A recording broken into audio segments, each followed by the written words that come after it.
Chapter 9 discusses market segmentation and product positioning.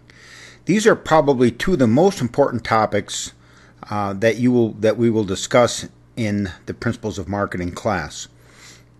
And so if you've read this chapter and casually read it, my recommendation to you is to first go back and read it very carefully. Market segmentation and positioning are two of the most important ideas. So let's start with market segmentation. In the 60 years since Wendell Smith first pioneered the idea of marketing content, it's become one of the most dominant concepts in marketing. It's something that every business should be exposed to. And what we're going to talk about is the definition, the history, the basis for segmentation, approaches to segmentation, and then we'll look at an example of using different approaches to segmentation. What is marketing segmentation? Segmentation is defined as the process of disaggregating or aggregating prospective buyers into homogeneous groups of demand. That is, either starting with a giant market of people and breaking them into groups, or starting with one individual and then another individual and then another individual and aggregating them into groups. So either it's a bottom-up or a top-down approach, but at the end of the day, the goal in segmentation is to end up with homogeneous groups of demand. So what does homogeneous groups of demand mean? Well, it means that groups that have similar wants and needs. And of course, then this similarity in wants and needs should result in similarities in brands considered and purchased. Once again, segmentation is not simply breaking customers into groups. It is breaking customers into groups in a very specific way. That is breaking customers into homogeneous groups of demand. People with similar wants and needs. It's really based on the idea of viewing a larger heterogeneous market as a number of smaller homogeneous markets. And so it's based on this idea that if we take something like the market for fast food, it's made up of consumers who want all kinds of different things when they look for a fast food restaurant. They don't all want the same thing. Many want different things.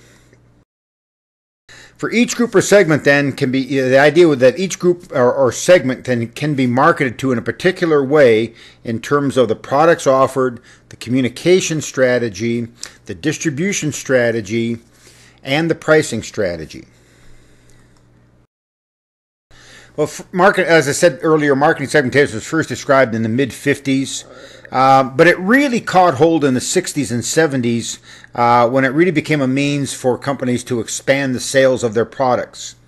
And it's moved on and on since then. And so now in modern time, you go to the grocery store and you look at, something like spaghetti sauce. There are 20 different brands of spaghetti sauce, and within each brand there's probably 5 or 6 different offerings. And so at the end of the day, you might go to the grocery store and see 75 different product offerings just in the spaghetti sauce business. That's all due to the fact that people want to differentiate their products based on different wants and needs in the marketplace. Now, one of the questions about segmentation is, well, Jack, segmentation is great. We're going to break the market down into homogeneous groups of demand, but that's not the only way to do business. And the argument has been made that there are, in fact, 3 types of markets. Mass markets, where everybody wants the same thing. Individual markets or diffuse markets, where everybody wants something different. And then segmented markets, where people will have groups of people will have similar wants and needs. So let's take a look at this. Let's start by discussing some examples of mass markets. Can you give me an example of a market where everybody wants the same thing? Now, this would have to be a market that would be relatively simple and relatively straightforward. So let's think about this for a second. How about water, the market for water? Well, there's all kinds of water, right? There's purified water, there's spring water, there is water that has added electrolytes or vitamins in it. There are all kinds of different waters. And we know that every water is not the same and that people don't want the same things in waters because someone's willing to pay $4 for a bottle of water. And you and I both know that you can walk to the water fountain and get that same water for free. So water's not a good example. Let's come up with something maybe simpler. How about pencils?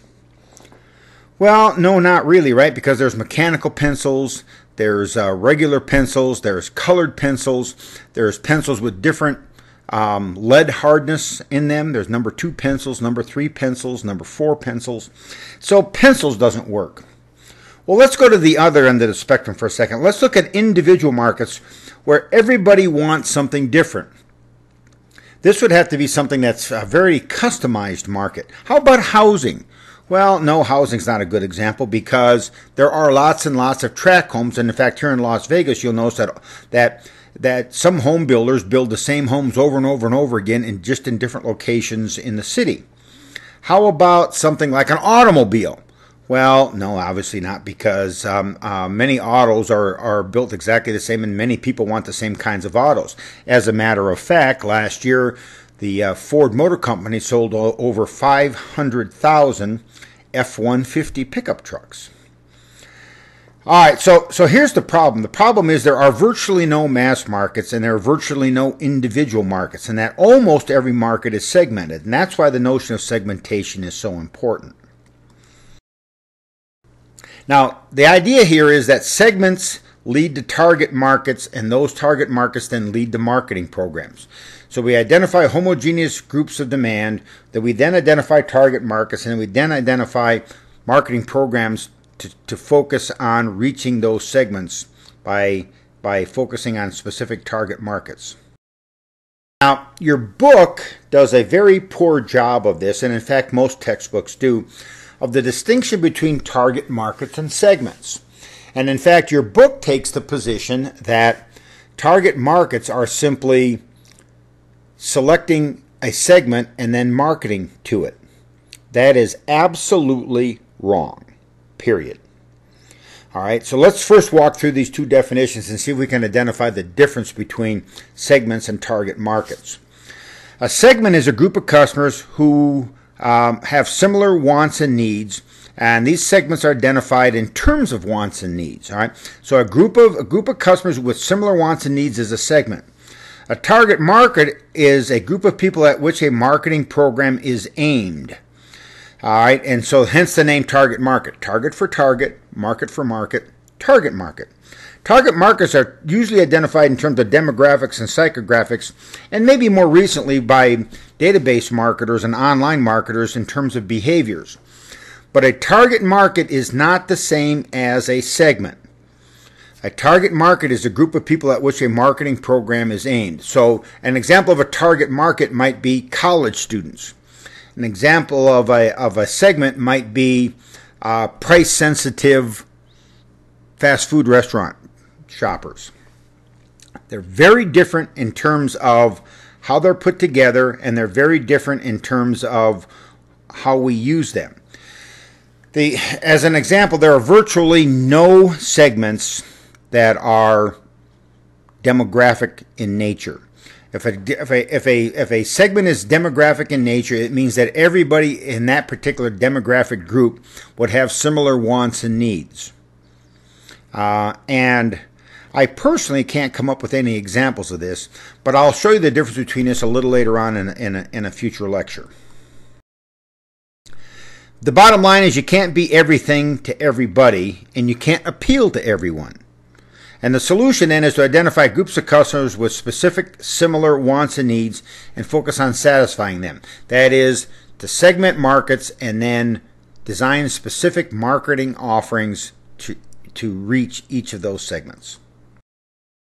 So why use segmentation? Well, simply put, segmentation allows marketers to adapt their marketing programs to the diversity that they find in the marketplace. Think about fast food restaurant goers. Some people are very interested in fast food restaurants. They're interested in the fast in fast food restaurants. Others might be very price sensitive.